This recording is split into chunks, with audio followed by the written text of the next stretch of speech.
Mark Zuckerberg's Metaverse is a $50 billion gamble. This is a topic that's been on my mind lately because I hold a little bit of stock in meta platforms, not nearly as much as I used to, and I've been thinking a lot lately about what this company does, what direction it's trying to go in, and its odds of success. Now, Meta Platforms has a very successful advertising technology business based on Facebook, Instagram, and WhatsApp, and I think that that part of its business will be successful for the foreseeable future. Whether it's going to actively grow at high rates after Apple kind of blocked its advertising tracking remains to be seen, but it will basically be a profitable and high margin business. As for the metaverse, that's a lot more complicated. Zuckerberg is investing massive amounts of money into VR technology, gaming startups, and other such things in order to make the Oculus, now called the Meta Quest, the future of VR platforms. Not just gaming, but also business meetings and other such things. And he is spending at least $10 billion a year on it. And on top of that, intends to keep this going while not expecting to hit profitability in any less than 5 years. Previously, Meta Platforms had basically been planning on increasing the spending a little bit every single year, but they've frozen the price hikes, the spending hikes because of the recession that kicked in this year. So we can say 50 billion over 5 years. That's a lot of money being spent on the metaverse, and it's far, far, far from a sure thing.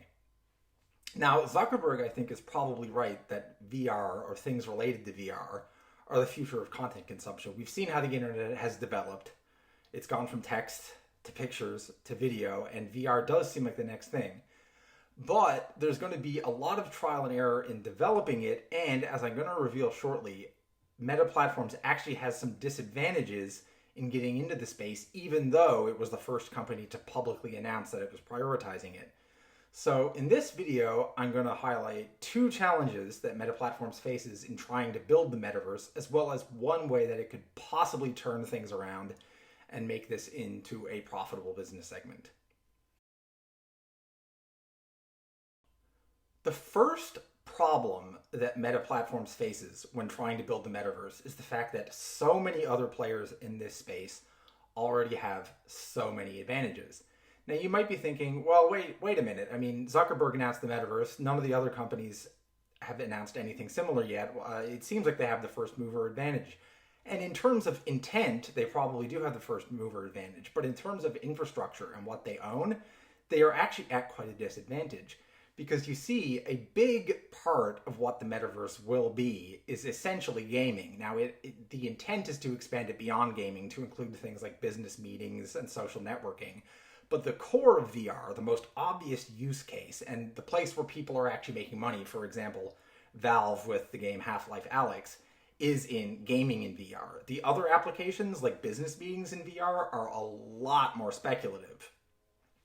And when you look at this space, even though Apple and Google and Microsoft have not yet said we're going to be prioritizing the metaverse and investing heavily in it, they kind of already have advantages in any hypothetical future metaverse without having spent any money specifically on building them. These advantages come from the fact that they have platforms which already have massive numbers of games on them. Apple has the App Store. Google has the Play Store.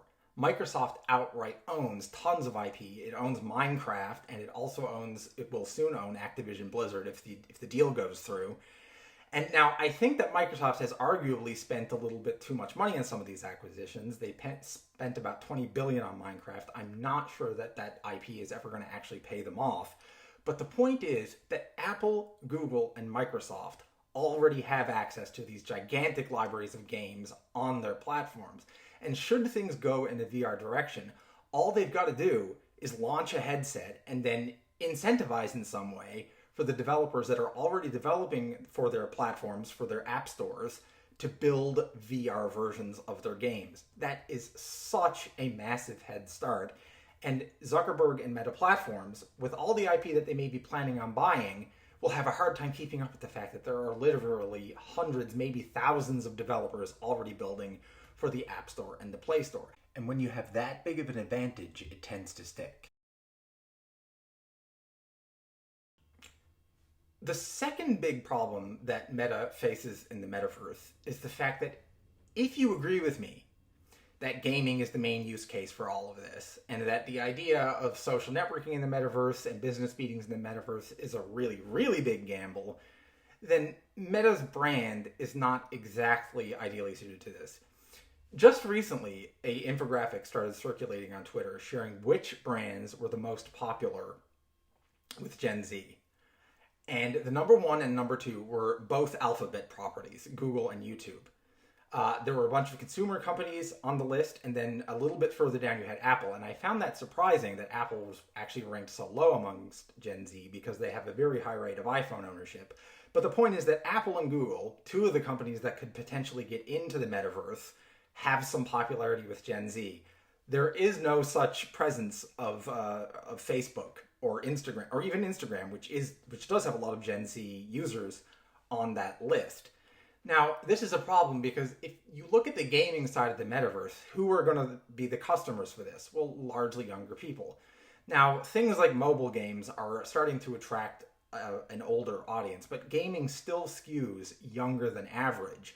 And Meta Platforms is not exactly popular with younger people. Facebook in particular is kind of known as the older people and more family-friendly social network. It's never been the big popular with the kids thing. It makes me cringe a little bit to say that, but it's true. It's not the kind of brand that really resonates with the kinds of young people who are going to be buying lots of video games.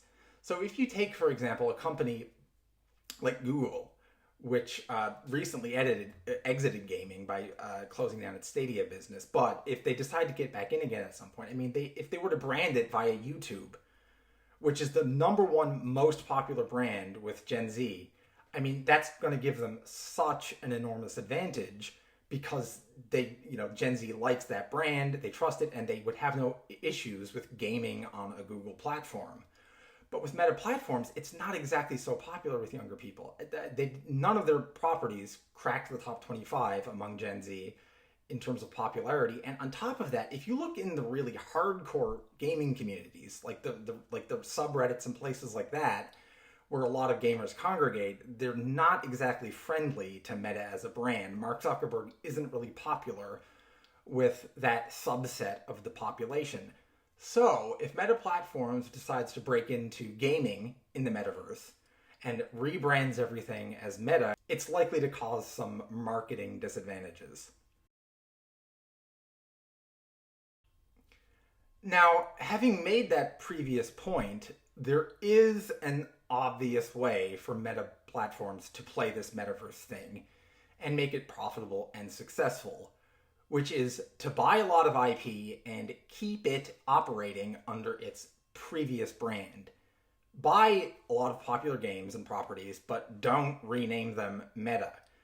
There are so many games out there that have loyal cult followings that people are going to keep playing if they keep operating under their original brand. But if you try to rename it as say, Meta Roblox or something like that, you might start to lose people. I do think it's possible, potentially, through a variety of things, that Meta could, over time, improve its brand image with the younger segment of the population, but it will be a very slow climb. What would be easier and more practical to do would be to, when you buy IP that you intend to have people using on the Meta Quest, just keep it under its previous brand. Don't rename it to Meta. Now, generally speaking, companies do like to rename their subsidiaries to something that is consistent with their own brand image, often going with X by Y. But the problem in Meta's case is that their brand doesn't really carry any weight among gamers, and among some really hardcore gamers, it's maybe even kind of seen as a bad brand. So what they should do, I think anyways, when they acquire IP, is that they should keep it operating under its previous brand. Don't make it too obvious that Meta Platforms is acquiring the company, and just let it stand for what it is and what it always has been, which is a popular gaming franchise. So, there you have it. My take on Meta Platforms' forays into the metaverse. It's a bit of a gamble, potentially a pretty big one, but it could pay off if they do things right. That's about it for me today. If you liked this video, make sure to hit the like button, leave a comment down below, and even share the video wherever you go to talk about stocks. That's it for me today. Bye.